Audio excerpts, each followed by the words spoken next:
Glória a Deus. Vamos continuar aprendendo mais acerca de como meditarmos na palavra de Deus de dia e de noite em nossas vidas. Aleluia. Glória ao nome do Senhor Jesus. No nosso método de estudo bíblico indutivo, nós estamos aprendendo acerca das estruturas literárias, as estruturas que estão aí nos textos bíblicos, e nós vamos aprendendo a enxergar essas estruturas, amém? Vamos falar uma por uma daquelas que nós já aprendemos aqui no nosso curso, desde agosto para cá. Já aprendemos a maioria das estruturas literárias, faltam poucas agora.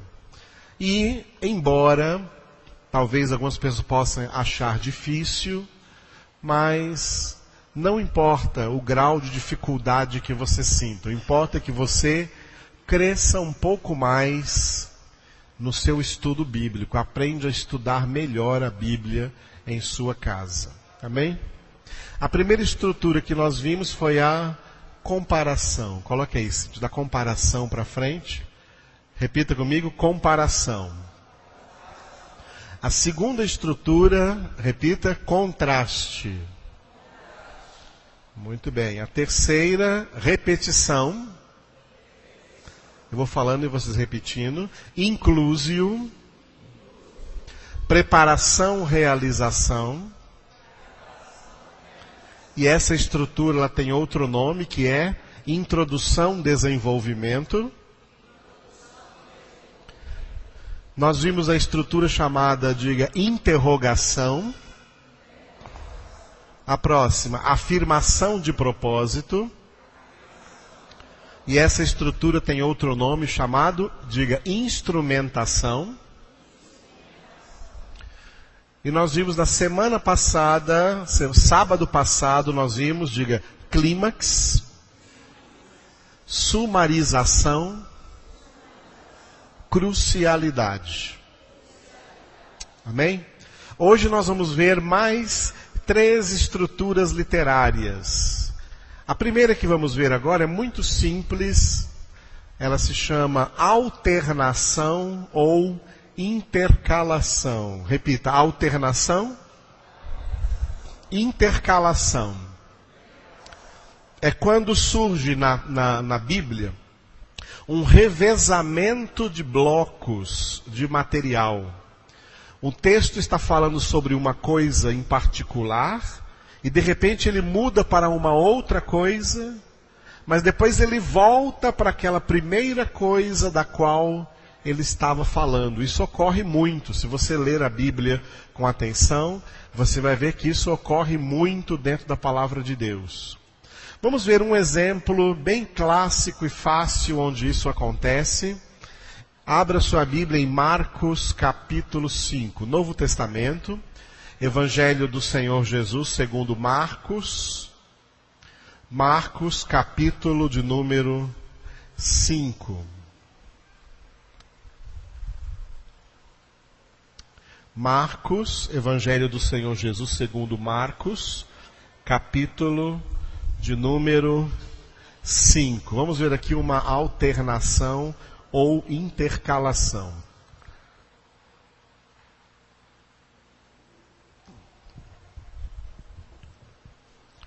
Marcos capítulo 5, versículo 22. Cheguei no versículo 22. E do versículo 22 para frente, está escrito assim, ó. Eis que se chegou a Jesus, um dos principais da sinagoga, um dos chefes da sinagoga judaica, chamado Jairo. E vendo-o, prostrou-se aos seus pés e insistentemente lhe suplicou: minha filhinha está à morte. Vem, impõe as mãos sobre ela, para que seja salva e viverá. Jesus foi com ele, e grande multidão o seguia, comprimindo. Amém? Até aí.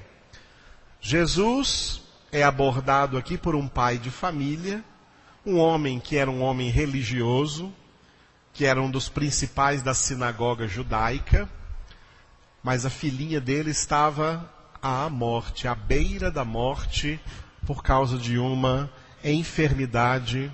E claro, pela dor que ele estava sentindo como pai, de ver a sua filhinha sofrendo, já a ponto de morrer, movido por essa dor, ele vai a Jesus e se prostra aos pés de Jesus. Se ele fez isso é porque ele tinha fé em Jesus. Se ele fez isso é porque ele sabia que Jesus poderia fazer alguma coisa pela sua filhinha. Aleluia. E amado, Jesus sempre pode fazer alguma coisa. Aleluia. Ele tudo pode fazer. Muito bem. Enquanto nós estamos aqui lendo esse texto, surge um outro evento. No meio desse evento, vai surgir um outro evento. De repente, surge uma mulher. Veja o versículo 25. Aconteceu que certa mulher, que havia 12 anos, vinha sofrendo de uma hemorragia, e muito padecer à mão de vários médicos, tendo despendido tudo quanto possuía, sem contudo nada aproveitar, antes, pelo contrário, indo a pior, tendo ouvido a fama de Jesus, vindo por trás dele, por entre a multidão, tocou-lhe a veste, porque dizia: se eu apenas lhe tocar as vestes, ficarei curada. E logo se lhe estancou a hemorragia, e sentiu no corpo estar curada do seu flagelo. Jesus, reconhecendo imediatamente que dele saíra poder, virando-se no meio da multidão, perguntou: quem me tocou nas vestes? Responderam-lhe seus discípulos: vês que a multidão te aperta e dizes: quem me tocou? Ele, porém, olhava ao redor para ver quem fizera isto. Então, a mulher, atemorizada e tremendo, cônscia do que nela se operara, veio, prostrou-se diante dele e declarou-lhe toda a verdade. E ele lhe disse: filha, a tua fé te salvou. Vai-te em paz e fica livre do teu mal. Aleluia. Estão lembrados do primeiro texto? O chefe da sinagoga, chamado Jairo, veio e abordou Jesus. Enquanto Jesus estava indo para a casa de Jairo, apareceu esse outro texto, essa outra história tão importante dessa mulher que já sofria 12 anos de uma enfermidade e que veio por trás e tocou nas vestes de Jesus e foi curada, porque ela também cria no Senhor que Jesus poderia curá-la. E Jesus disse para ela: tua fé te salvou. Amém? Agora veja o versículo 35.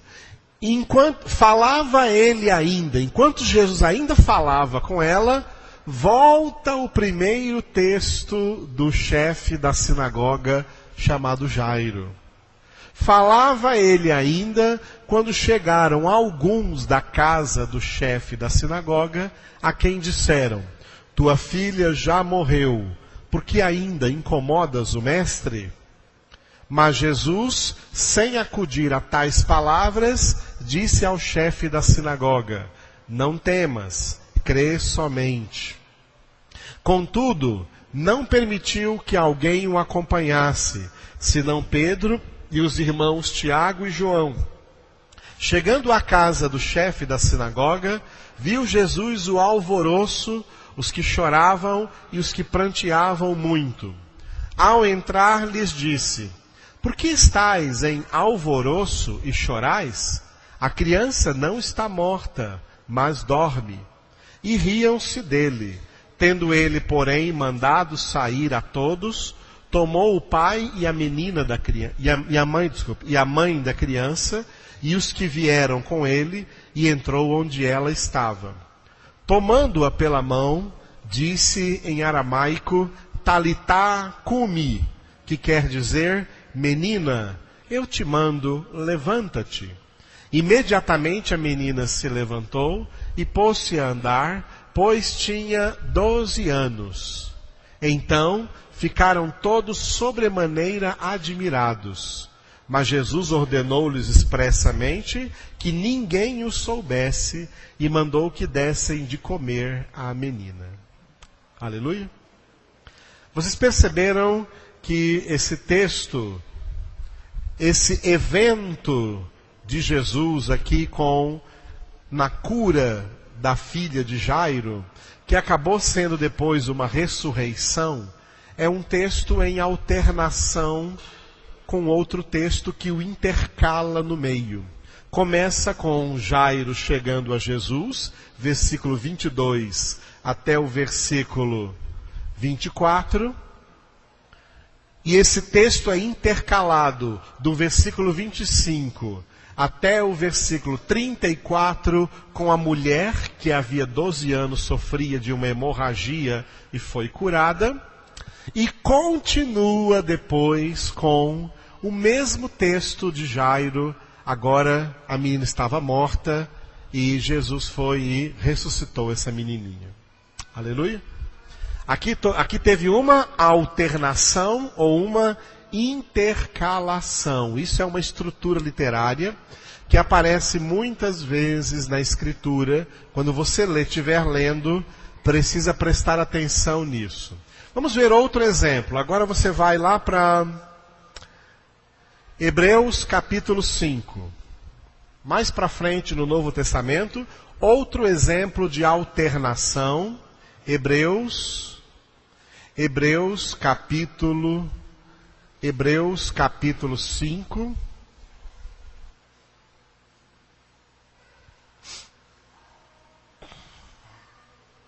Hebreus capítulo de número 5. E nós vamos ver aí do capítulo 5 para o capítulo 6. Ok? Do capítulo 5 para o capítulo 6. E depois para o capítulo 7.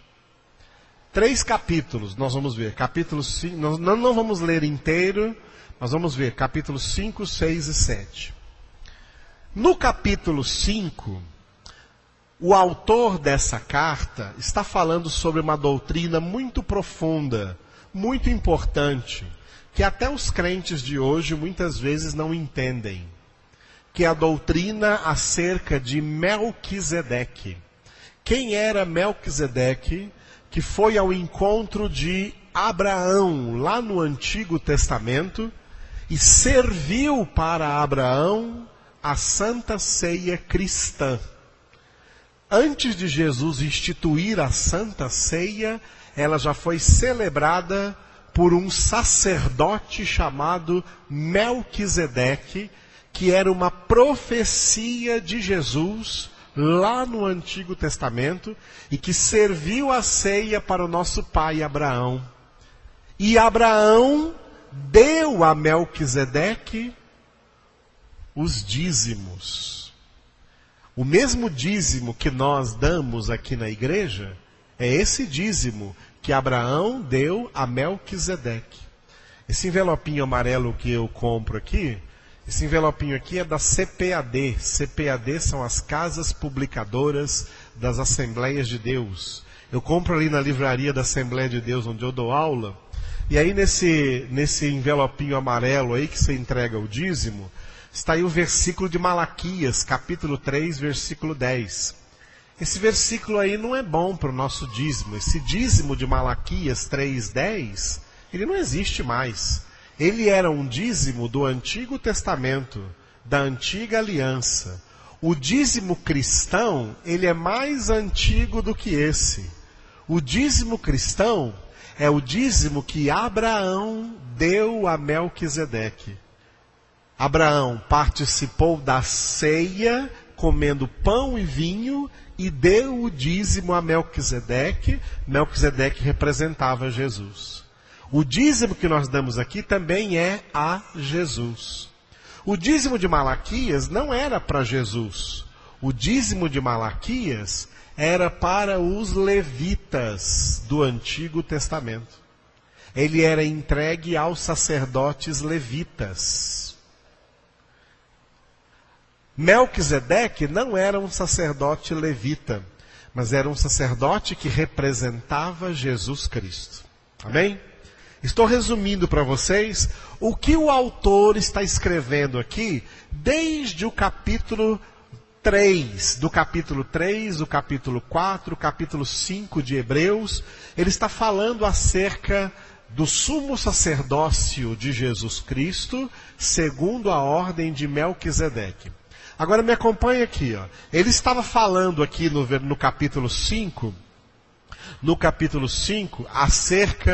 acerca de tudo isso, ó.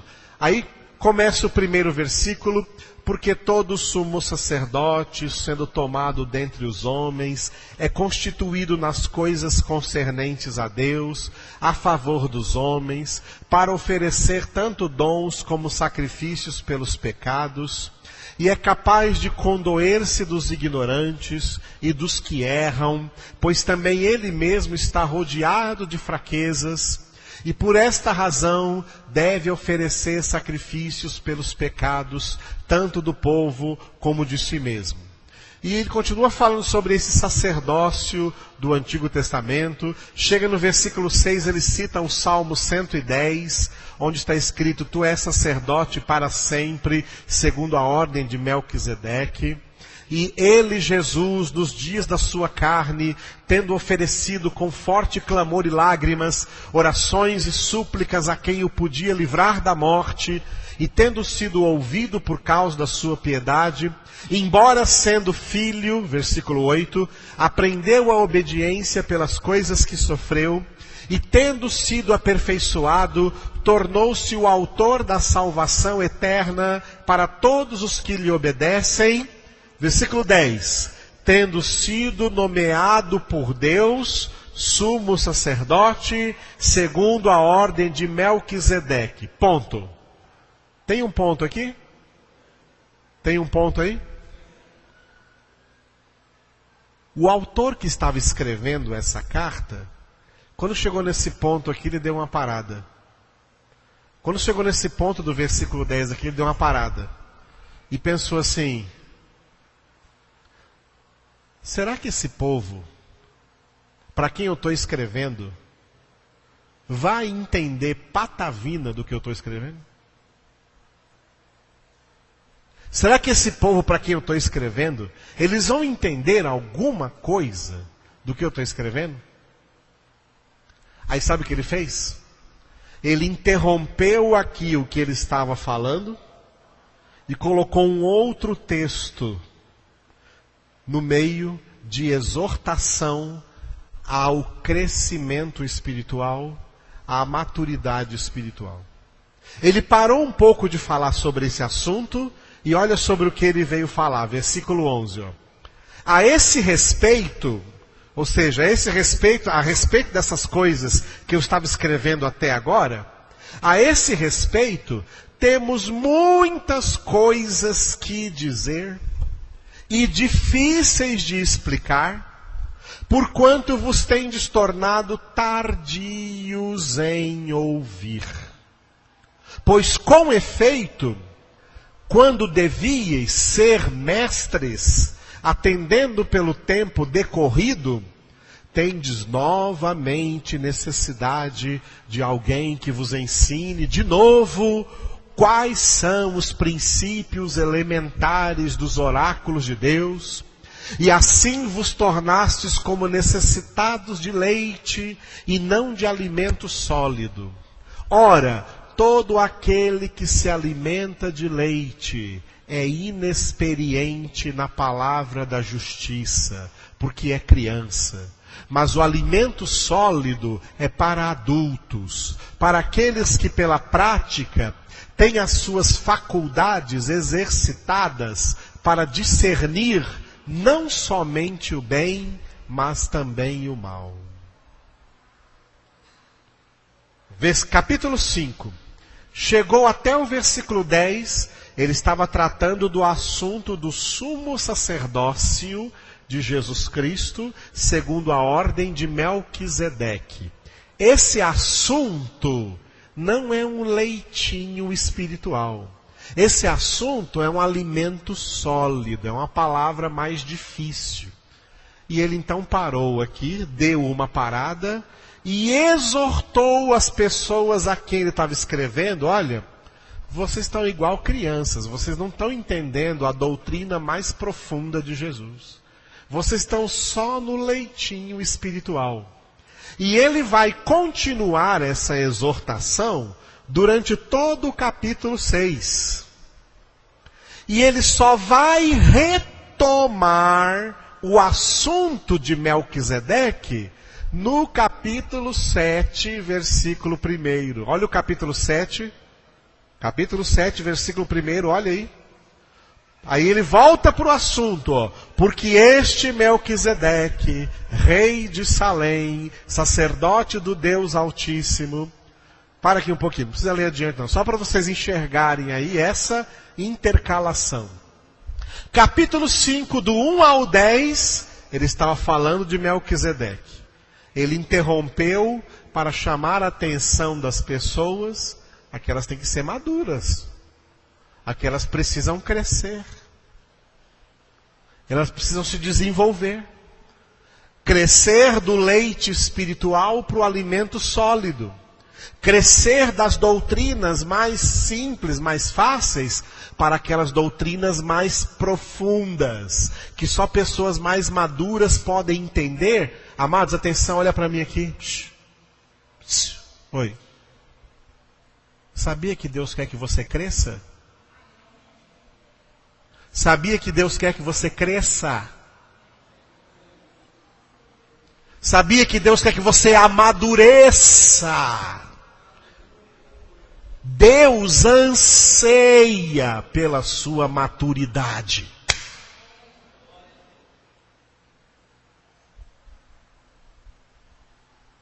Deus não quer que você fique o resto da sua vida na infantilidade espiritual, agindo como criança, agindo como bebê, como gente que não cresce.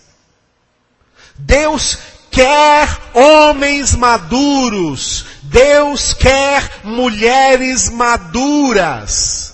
E maduras aqui no sentido do conhecimento, no sentido da formação espiritual.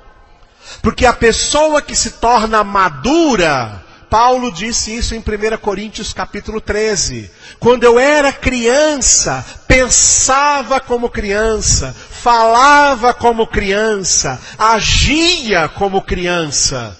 Desde que eu me tornei homem, eu abandonei as coisas de criança que eu fazia. Eu não ajo mais daquele jeito, agora eu sou maduro.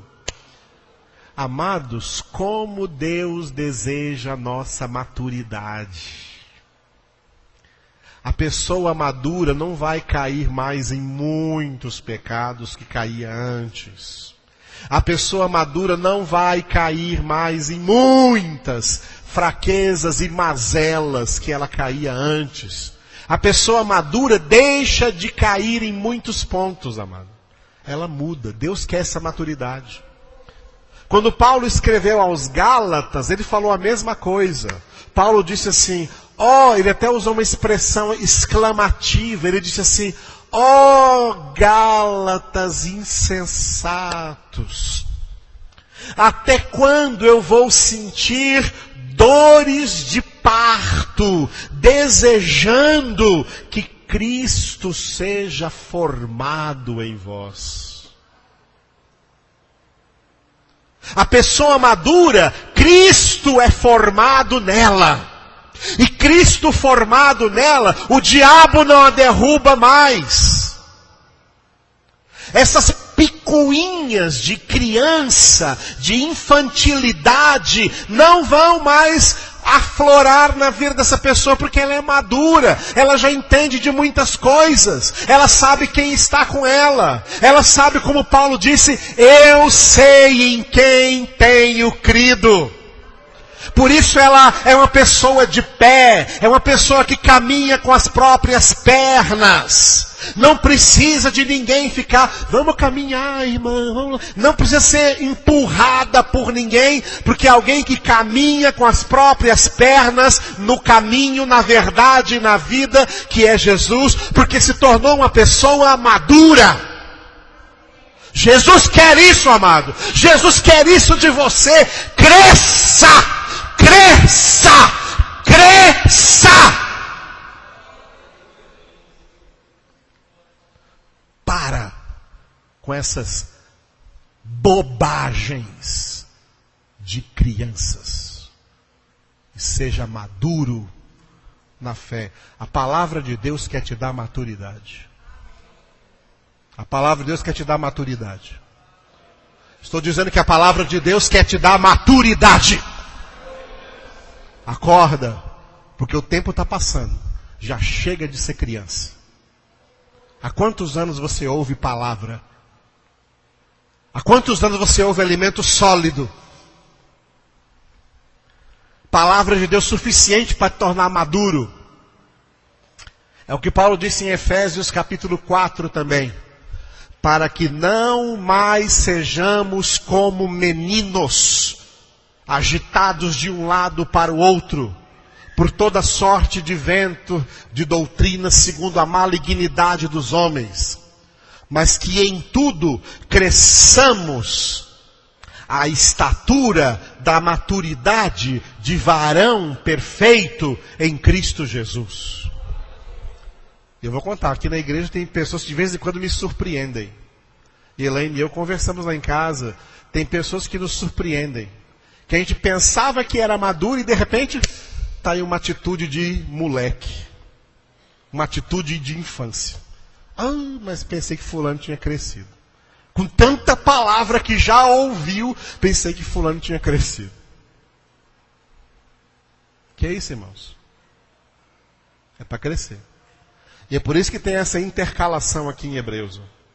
Ele começa falando de um assunto sério, e fala, mas vocês vão entender o que eu estou escrevendo? Vocês se tornaram tardios para ouvir?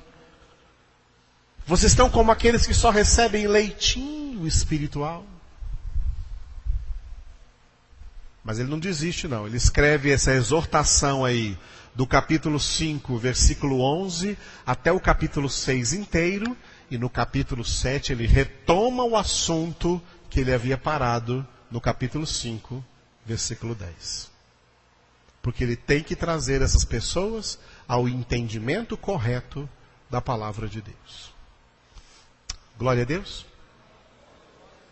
Amém, amados? Muito bem.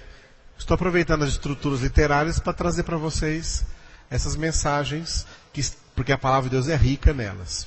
Nós vamos ver agora duas estruturas, para terminar o nosso ensinamento de hoje, em duas estruturas, que são estruturas, uma o contrário da outra. A primeira é a causação. Pode mudar aí, Cíntia? Diga, causação. O que é causação? É o movimento de causa para efeito. Nós temos que entender o que é um efeito e o que é uma causa. Isso existe muito no mundo, tá? Isso aí existe muito no mundo. Existe muito no mundo essa questão. E parece que os seres humanos não aprendem direito a discernir o que é uma causa e o que é um efeito, tá? Um efeito é algo que foi produzido por uma causa. Um efeito é uma coisa que foi produzida por uma causa. Vou dar um exemplo para vocês fora da Bíblia, que alguém me perguntou há alguns anos atrás. Uma vez uma pessoa perguntou para mim assim, pastor, o que o senhor acha por aí dessa pirataria? Os camelôs por aí, São Paulo, Rio de Janeiro, também em todas as cidades, vendendo produtos piratas, né? O que o senhor acha dessas coisas, dessa pirataria? Eu falei assim, a pirataria não é uma causa. A pirataria é um efeito. Essas pessoas estão praticando a pirataria porque elas não têm emprego. Porque elas não têm formação. Mas elas casaram-se. Elas têm filhos. E elas têm que dar de comer para esses filhos. Então ela está se virando para tentar trazer o pão de cada dia para a casa delas. Então elas estão por aí vendendo coisas. Vendendo produtos piratas. A pirataria, aí vem os governos e manda a polícia ir lá e tirar essas pessoas de lá. E prender essas pessoas, e confiscar as mercadorias delas, e tirar elas de lá. O que estão fazendo? Estão atacando o efeito. E não estão fazendo nada com a causa. A solução para um problema nunca é atacar o efeito. A solução é atacar a causa. A pirataria era um efeito. Qual era a causa? A causa era o desemprego, a causa era a falta de educação, e é aí que o governo devia entrar e melhorar as escolas, e colocar tudo quanto é criança, adolescente, jovem na escola. O Brasil, há poucos anos para cá, que está se universalizando. O Brasil está atrás de praticamente todos os países da América Latina, que já se universalizaram há muito tempo atrás. O Brasil ficou naquela, quem tem segundo grau já está bom. Primeiro, segundo grau está bom já. Não. Os outros países da América do Sul, as pessoas não paravam em segundo grau, não. Todo mundo, ninguém arrumava emprego se não tivesse universidade, formação universitária. Agora, de poucos anos para cá, isso é praticamente uma realidade do século XXI. Começou no final do século XX, mas é praticamente uma realidade do século XXI. Agora que o Brasil está se universalizando, agora que as pessoas estão abrindo os olhos para fazer alguma faculdade, para fazer terceiro grau, para ter uma profissão melhor, para poder trabalhar melhor. Educação e emprego. Quem tem educação, quem tem um bom emprego, vai vender produto pirata? Vai mexer com pirataria? Não. Se melhorar, se atacasse, se resolvesse o problema na causa, o efeito iria desaparecer. Mas eles querem resolver no efeito. E aí continua, a causa continua lá causando. Então eles tiram uns, vem outros, tiram uns, vem outros, tiram uns, vem outros, tiram uns, vem outros, porque o efeito continua aí, porque a causa continua aí. A mesma coisa, é por isso que as cadeias vivem cheias. É por isso que vive cheio de gente malandro por aí. Porque não são educados. Não são dignificados com um bom emprego. E assim por diante. Entenderam? Isso é para explicar, a partir de uma problemática social, para explicar o que é causação. Nós vivemos num mundo cheio de causações. Causas produzindo efeitos. Tá? Quando você encontrar na Bíblia uma causação, você vai encontrar junto com ela, geralmente, alguns termos, como por exemplo, esse que eu coloquei ali, lê comigo. Então, portanto, por isso, por essa razão, ora, logo, consequentemente. E aí eu pus reticências e pus uma outra ali que deixa a outra para depois. Aquela que eu pus de vermelho ali, pois, deixa para depois. As que eu coloquei de preto são normalmente os termos da causação, ok? Quando você lê uma causa produzindo um efeito, às vezes pode não aparecer nenhum termo desse, às vezes pode aparecer, tá? Vamos ver alguns exemplos de causação na Bíblia. Abra, por exemplo, em Mateus capítulo 6. Mateus capítulo 6, versículo 33.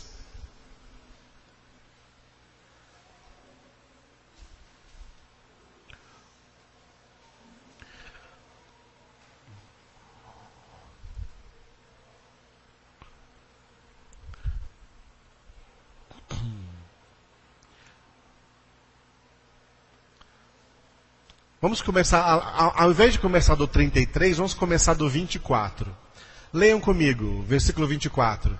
Ninguém pode servir a dois senhores, porque ou há de aborrecer-se de um e amar ao outro, ou se devotará a um e desprezará o outro. Não podeis servir a Deus e às... Ponto. Tem um ponto aí? Como é que começa o próximo versículo? Por isso, quer dizer, por essa causa, por essa razão, tem por isso ali, ó? Por isso, por essa causa, por isso vos digo, não andeis ansiosos pela vossa vida, quanto ao que haveis de comer ou beber, nem pelo vosso corpo, quanto ao que haveis de vestir. Não é a vida mais do que o alimento, e o corpo mais do que as vestes? Observai as aves do céu, não semeiam, não colhem, nem ajuntam em celeiros, contudo, vosso Pai Celeste as sustenta. Porventura não valeis vós muito mais do que as aves? A interrogação. Qual de vós, por ansioso que esteja, pode acrescentar um côvado ao curso da sua vida? E por que andais ansiosos quanto ao vestuário? Considerai como crescem os lírios do campo. Eles não trabalham, nem fiam. Eu, contudo, vos afirmo que nem Salomão, em toda a sua glória, se vestiu como qualquer deles. Ponto? Ponto aí no versículo 29. Como é que começa o 30? Ora! Olha o ora ali, ó. Isso é causação. Por essa causa eu digo a vocês, ora, se Deus veste assim a erva do campo, que hoje existe e amanhã é lançada no forno, quanto mais a vós outros, homens de pequena fé? Ponto de interrogação. Agora como é que começa o 31? 31 começa? Olha aqui de novo, ó. Portanto, outra causação. Por essa causa, por isso, portanto, eu vos digo, não vos inquieteis dizendo que comeremos, que beberemos ou com que nos vestiremos, porque os gentios é que procuram todas essas coisas. Pois vosso Pai Celeste sabe que necessitais de todas elas. Buscai o quê? O que esse pois está fazendo aí? Indicando uma causação. Buscai, pois, buscai, portanto, por essa causa buscai, em primeiro lugar, o seu reino e a sua justiça. E o que vai acontecer como efeito disso? E que vai acontecer? Amados, o que vai acontecer se você buscar em primeiro lugar o reino de Deus e sua justiça? Todas essas coisas vos serão acrescentadas. Olha uma causação, causa e efeito do 33A para o 33B. A primeira parte do 33, olha. Buscai em primeiro lugar o reino, o seu reino e a sua justiça. Isso é uma causa. Qual vai ser o efeito dessa causa? Todas essas coisas vos serão acrescentadas. Isso é o efeito. Você já percebeu que muita gente quer o efeito, mas não busca a causa? Todo mundo não quer que Deus acrescente as coisas todas na sua vida? Alô, som testando? As pessoas não querem que Deus acrescente as bênçãos na vida dela? Mas isso é um efeito. Isso é um efeito. É um efeito de quê? Qual é a causa que vai produzir isso? Se essa pessoa buscar em primeiro lugar o reino de Deus e a sua justiça. As pessoas querem um efeito, querem que Deus acrescente as coisas na vida dela, mas ela está de braços cruzados e não busca o reino de Deus e a sua justiça em primeiro lugar, não. Em primeiro lugar, tem um monte de outras coisas na vida dela em primeiro lugar. Deus, o reino de Deus, a palavra de Deus, a justiça de Deus. Isso daí é se der tempo. Tá? Elas não buscam em primeiro lugar o reino de Deus e a sua justiça. Mas querem receber as coisas que são? Querem receber as coisas que são acrescentadas. Vão receber? Vão receber? Se não tiver a causa, não vai ter o efeito. Deixa eu fazer uma pergunta para você. Quando você está precisando, agora aqui é precisando, é uma necessidade de uma bênção de Deus, você não quer que ela chegue logo? Fala para mim, você não quer que ela chegue logo? Ou você quer que ela chegue atrasada? Você quer que ela chegue logo? Ou você chega atrasado no culto? Deus também queria que você chegasse logo aqui, para ouvir bem a palavra, para louvar bem o Senhor. Estou dando esse exemplo para você ver, ó, que nós, para Deus, relaxamos. Mas qualquer coisa de Deus para nós, a gente quer receber logo. Benefícios, vantagens, a gente quer receber logo. Mas a nossa hora de ser diligente, de ser pessoas maduras, de pé, para correr, gente de fé, prontidão, gente bem disposta, a gente mostra o corpo mole. Tá vendo? A gente quer o efeito, mas não busca a causa. Quer o efeito, mas não busca a causa. Outra causação, Jesus continua assim, ó, 34. O 34 começa como? Portanto, não vos inquieteis com o dia de amanhã, pois o amanhã trará os seus cuidados, basta ao dia o seu próprio mal. Capítulo 7, Mateus 7. Mateus 7, versículo 7, tem uma repetição de causações. Uma repetição de causações. São 3 causações que nós temos aí. Ó. Movimento de causa para efeito, repetido 3 vezes. Mateus 7, 7. Quem achou, diga glória a Deus. Leia comigo, 1, 2, 3 e... Pedi e dar-se-vos-á. Buscai e achareis. Batei e abrir-se-vos-á. O 8 também. Pois todo aquele que pede, recebe. O que busca, encontra. E a quem bate, abrir-se-lhe-á. Olha a causa e o efeito. Ó. Causa, pedi. Efeito, dar-se-vos-á. Causa, buscai. Efeito, achareis. Causa, batei. Efeito, abrir-se-vos-á. Aleluia. Se você chegar lá em casa, se você chegar na minha casa, e parar em frente do portão da minha casa, e não bater, eu vou abrir para você? Eu vou abrir para você? Eu nem sei que você está lá. Só se for lá abrir, ó, tive uma revelação que você estava aí, eu vim aqui abrir para você. Eu só vou abrir se você bater. Batei e abrir-se-vos-á. Todo aquele que pede, recebe. Tem gente que não sabe pedir, então também não vai receber. Tem gente que não sabe buscar, então também não vai achar.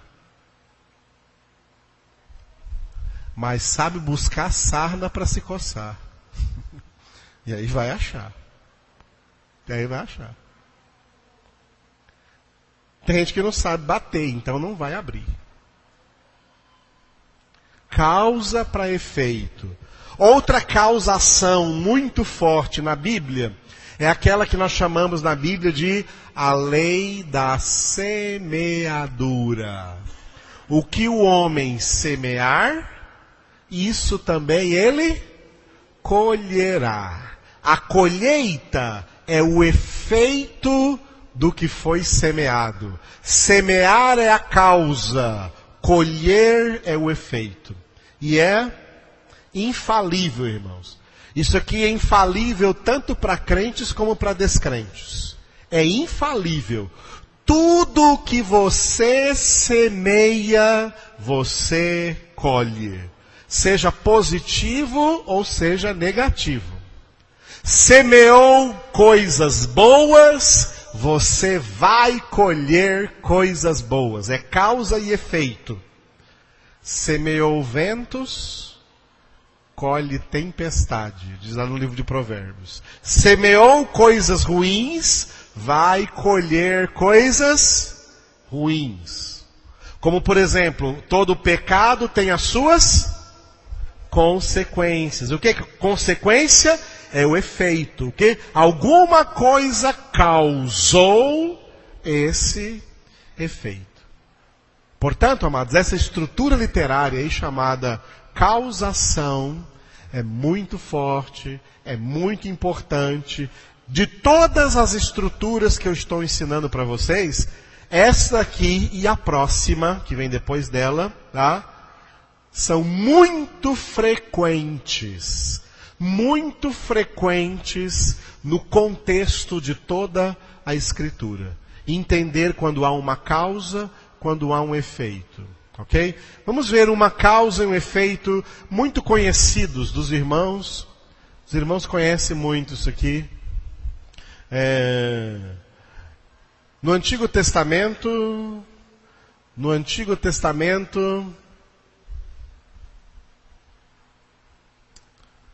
Salmo 37, versículo 4. Salmo 37, versículo 4.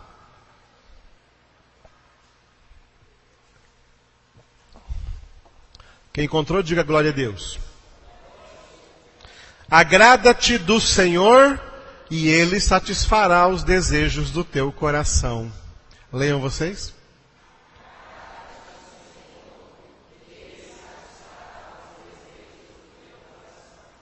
Outro dia eu passei por aí na frente de uma igreja aí, e lá ia ter uma campanha.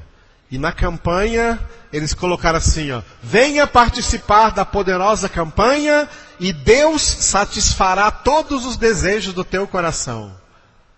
Colocou só a metade do versículo. A primeira metade eles não colocaram. A primeira metade é a causa. Sem a causa não vai haver o efeito. Está pensando que Deus vai andar por aí realizando o desejo de coração de gente? Amados, olha aqui, ó. Deus não anda por aí realizando o desejo de coração de qualquer um, não. Em primeiro lugar, porque o coração do homem é corrupto. E Deus não realiza desejos corruptos. A causa aqui é que manda no efeito, e não o efeito na causa. A causa aqui é, repita comigo, agrada-te do Senhor. Sabe o que significa isso? Seja uma pessoa agradável a Deus. O que é uma pessoa que agrada a Deus? Hebreus 11:6. Sem fé é impossível agradar a Deus. O que diz a Escritura sobre a fé? O justo viverá pela fé. Quem é que vive pela fé? é aquele que vive na obediência à palavra de Deus. Quem vive em obediência à palavra de Deus é aquele que inclina o seu coração à vontade de Deus. É aquele que inclina todos os desejos e propósitos e aspirações da sua alma à vontade de Deus. Essa pessoa, tudo o que ela quer é estar no centro da vontade de Deus. Tudo o que ela quer é estar submissa a Deus. Essa pessoa não quer fazer nada que não seja da vontade de Deus. Aí Deus realiza os desejos do coração dela, porque os desejos do coração dela vão ser iguais aos desejos de Deus. Viu como é que interpreta esse versículo? Porque aqui tem uma causação. Movimento de causa para efeito. Tem gente torpe por aí, pregando que Deus é obrigado a realizar todos os desejos do seu coração por causa dessa palavra aqui. Não. Mas espera aí, só lê a segunda parte do versículo? A segunda parte é o efeito. Não há efeito sem causa. Esse efeito só ocorre onde a causa está causando ele. Agrada-te do Senhor, e Ele satisfará os desejos do teu coração. Aleluia. Nós estamos vendo ali, nessa causação, eu coloquei de vermelho ali um pois. Cuidado com o pois.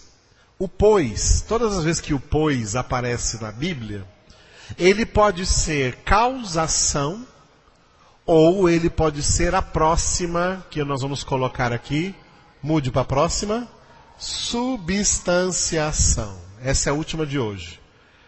Substanciação. Tá? Substanciação. A substanciação é o movimento oposto da causação, do efeito para a causa. Como quando o escritor escreve primeiro o efeito e fala a causa depois. Onde o efeito é uma declaração seguida de uma argumentação que dá base ou substância para tal declaração. Tem gente copiando, vou deixar copiado, tá certo? Então, a substanciação é o oposto da causação.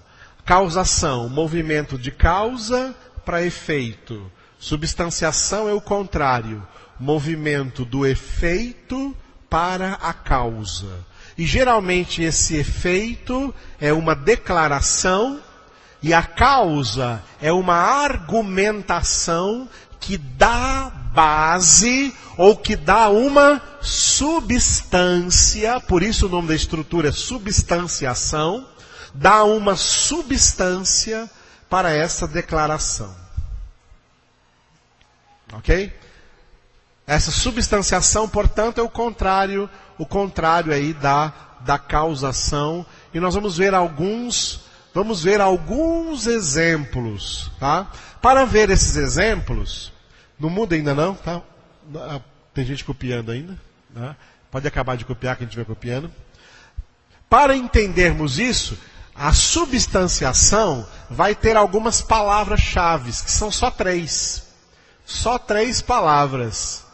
Porque, porquanto, não portanto, porquanto. Porque, quando esse porquê vem junto, por e que junto. Porque quando o porquê vem separado é uma pergunta. Por que me abandonaste? É uma pergunta. Aí não é substanciação. Aí é uma interrogação. Mas quando o porquê vem junto, porquê, dando uma resposta de alguma coisa, dando o porquê de alguma coisa, tá? Pode mudar aí. Ou porquanto, ou, coloquei de vermelho de novo, pois. O pois está de vermelho aqui e está de vermelho na causação, porque ele serve para as duas. No entanto, ele só serve para a substanciação se ele puder ser substituído por um porquê. Se não couber um porquê, couber um portanto, então ele é uma causação, ok? Então ele é uma causação. Então o pois, às vezes vai ser causação, às vezes vai ser substanciação. Para entender melhor, vamos para a Bíblia.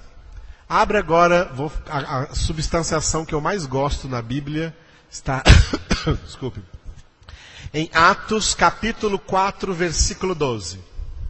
Atos capítulo 4, versículo 12.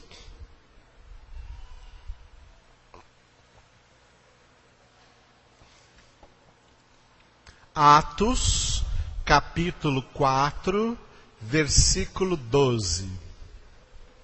Quem encontrou, diga amém. Pedro está pregando e ele diz assim, ó: e não há salvação em nenhum outro. Leia só essa frase. Olha só, vamos supor que Pedro parasse aqui, ó. Vamos supor que Pedro parasse aqui, ó. E não há salvação em nenhum outro. E alguém perguntasse para ele: Pedro, por quê? Por que não há salvação em nenhum outro? Tinha um personagem na televisão que perguntava assim, ó: por que causa, motivo, razão ou circunstância? Por quê? Isso é substanciação. Ali é o professor da substanciação. Substanciação é isso. Por quê? Aí ele vai trazer o argumento. Ele vai trazer a substância dessa declaração. Por que em nenhum outro há salvação? Continua o versículo 12 aí, ó. Porque abaixo do céu não existe nenhum outro nome dado entre os homens pelo qual importa que sejamos salvos. Isso aqui é uma substanciação. O efeito veio primeiro, que é... Qual é o efeito da obra da salvação no mundo inteiro? Não há salvação em nenhum outro, a não ser em Jesus. Por quê? Por que causa? Qual é a causa disso? Porque nenhum outro nome foi dado entre os homens, pelo qual importa que sejamos salvos. Aleluia. Quer ver uma repetição? Agora veja comigo, no Antigo Testamento, uma repetição de substanciação. Abra no Salmo 136. Abra no Salmo 136. Salmo 136. Todos os versículos desse salmo, cada versículo é uma substanciação. Nós temos aqui, portanto, no Salmo 136, 26 substanciações. Eu vou dizer as declarações e vocês digam as substanciações, ok? Preparados? Preparados, amados? Salmo 136. Então, olha lá. Versículo 1. Rendei graças ao Senhor.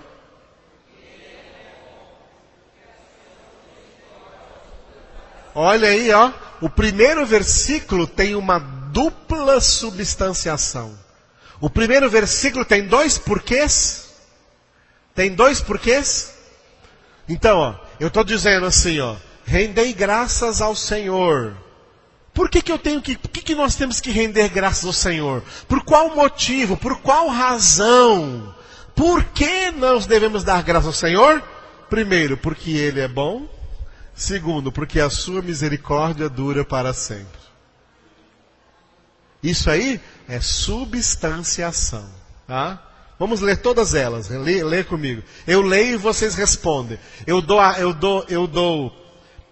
a declaração e vocês dão a argumentação. Vamos lá. Rendei graças ao Senhor. Vocês estão atrapalhados. Porque Ele é bom, porque a sua misericórdia dura para sempre. Sem atrapalhamento, vamos lá. Nós queremos arrumar as coisas aqui, não atrapalhar. Começar de novo, versículo 1. Rendei graças ao Senhor.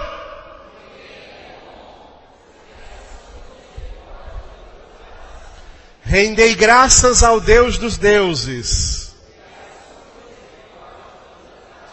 Rendei graças ao Senhor dos senhores. Ao único que opera grandes maravilhas. Aquele que com entendimento fez os céus. Aquele que estendeu a terra sobre as águas. Aquele que fez os grandes luminares. O sol para presidir o dia. A lua e as estrelas para presidirem a noite. Aquele que feriu o Egito nos seus primogênitos. E tirou a Israel do meio deles. Com mão poderosa e braço estendido. Aquele que separou em duas partes o Mar Vermelho. E por entre elas fez passar a Israel. Mas precipitou no Mar Vermelho a Faraó e ao seu exército. Aquele que conduziu seu povo pelo deserto. Aquele que feriu grandes reis. E tirou a vida a famosos reis. A Seom, rei dos amorreus. Cujas terras deu em herança. Pulei um aí, né? E a Og, rei de Bazã. 22. Em herança a Israel, seu servo. A quem se lembrou de nós em nosso abatimento. E nos libertou dos nossos adversários. E dá alimento a toda a carne. Ó, tributai louvores ao Deus dos céus. Aleluia. Todos esses versículos foram uma substanciação. Eu quero repetir o 23. A quem se lembrou de nós em nosso abatimento. Por quê? Em primeiro lugar, a quem se lembrou de nós. Lembrar aqui é chamada na Bíblia de uma linguagem antropomórfica.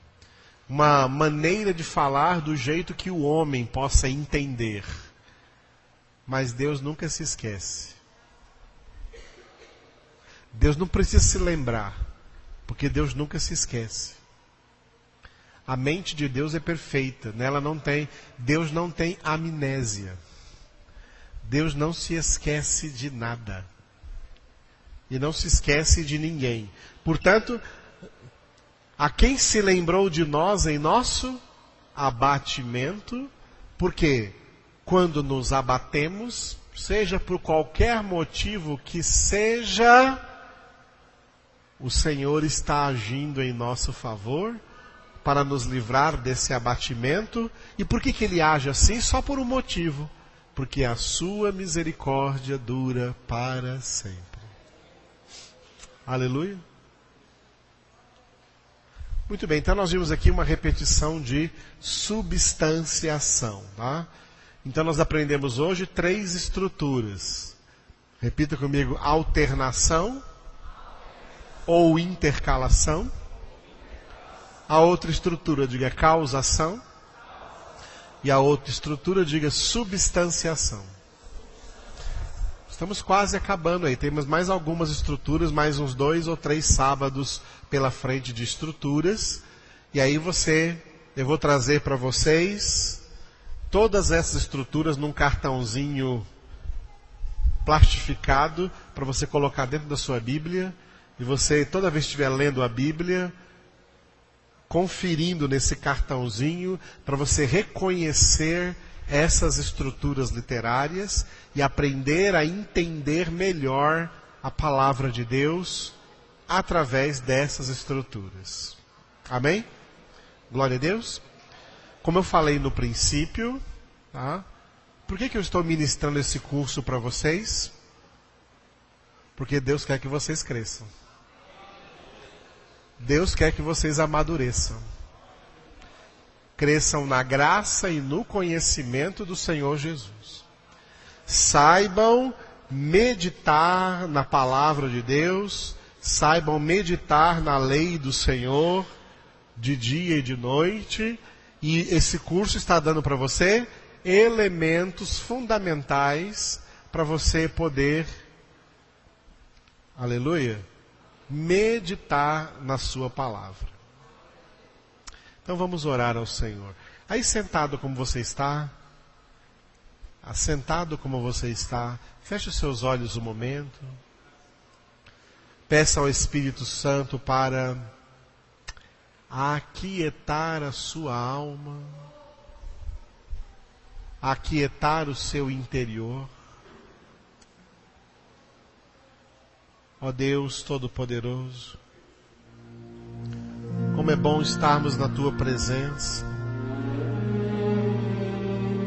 entendendo cada vez mais que só o Senhor é Deus, entendendo cada vez mais que as Tuas misericórdias duram para sempre. As Tuas misericórdias são a causa de não sermos consumidos, porque as Tuas misericórdias não têm fim, se renovam a cada manhã. Obrigado, Senhor, por chamar-nos para conhecer melhor ao Senhor através da Tua palavra, entendendo melhor o que o Senhor está falando conosco, percebendo o quanto o Senhor é bom, experimentando na nossa vida o quanto o Senhor é bom, e comparando com qualquer coisa no mundo, o Senhor é incomparável.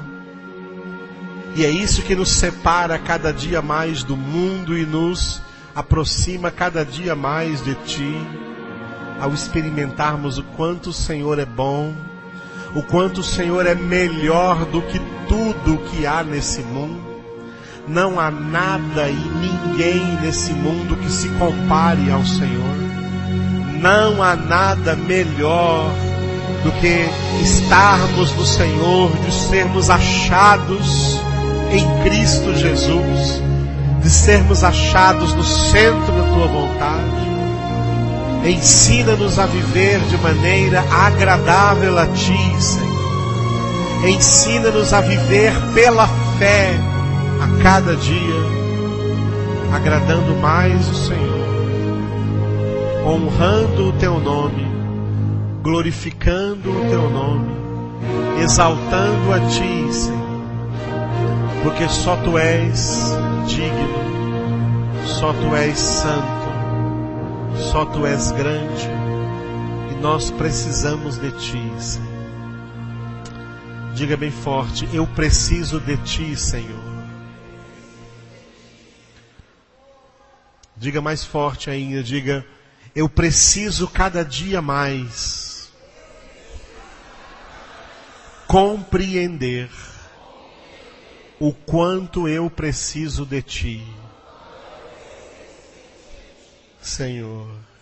Como igreja, digamos: nós precisamos de Ti, Jesus. Aleluia. Enquanto cantamos esse último cântico, aqueles que forem trazer hoje seus dízimos, suas ofertas, faça isso com amor, em nome do Senhor Jesus. Aleluia. Eu quero repetir esse cântico que estamos aprendendo hoje, e vamos louvar com amor ao Senhor. Aleluia. Aleluia.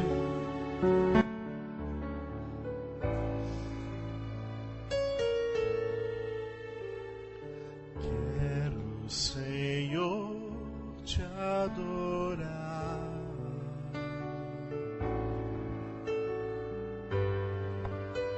De todo o coração. Quero, Senhor, me entregar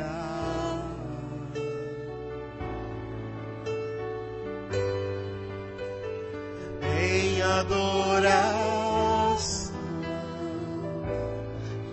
exaltar teu santo nome, dando glória.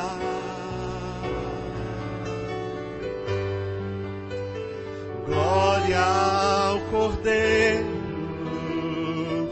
e exaltar teu santo nome, dando glória.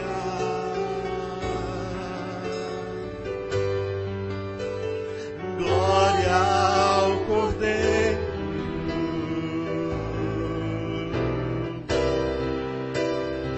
que venceu a morte e ressuscitou.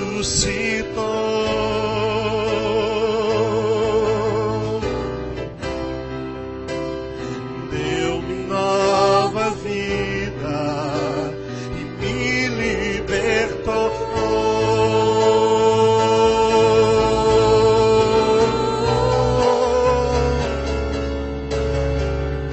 A Ele a honra, a Ele o louvor, o domínio e a majestade pertencem a ti, Senhor.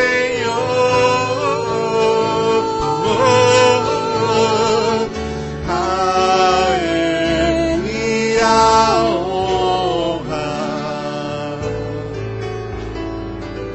a Ele o louvor, o domínio e a majestade pertencem a ti, Senhor. Quero, Senhor, te adorar.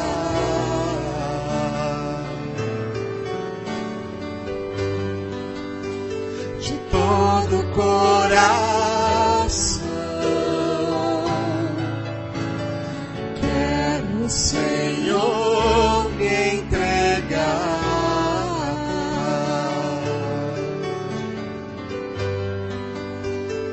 em adoração,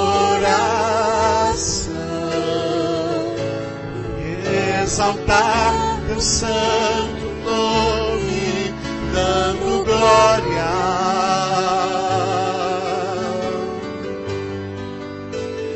Glória ao Cordeiro, e exaltar teu santo nome, dando glória.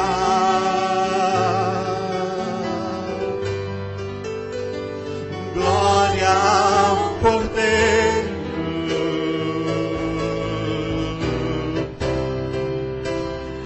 que venceu a morte e ressuscitou.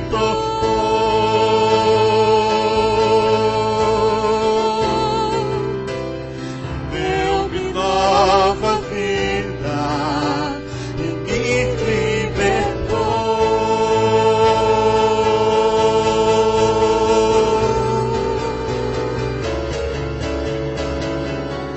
A Ele a honra,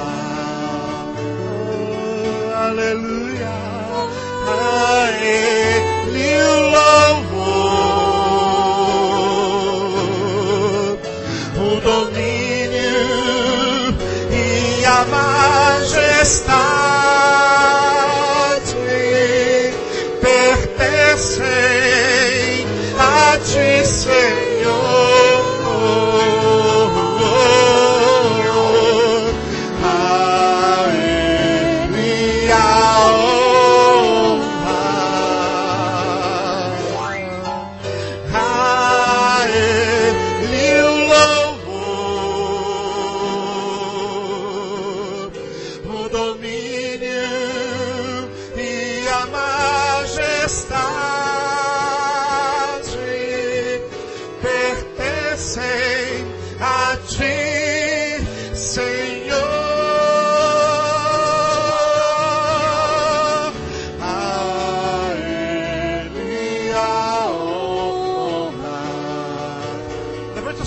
voz e declare: a Ele o louvor, o domínio e a majestade pertencem a ti, Senhor. Aleluia. A Ele a honra. A Ele o louvor, o domínio e a majestade pertencem a ti, Senhor. Pertencem a ti, Senhor. Pertencem a ti,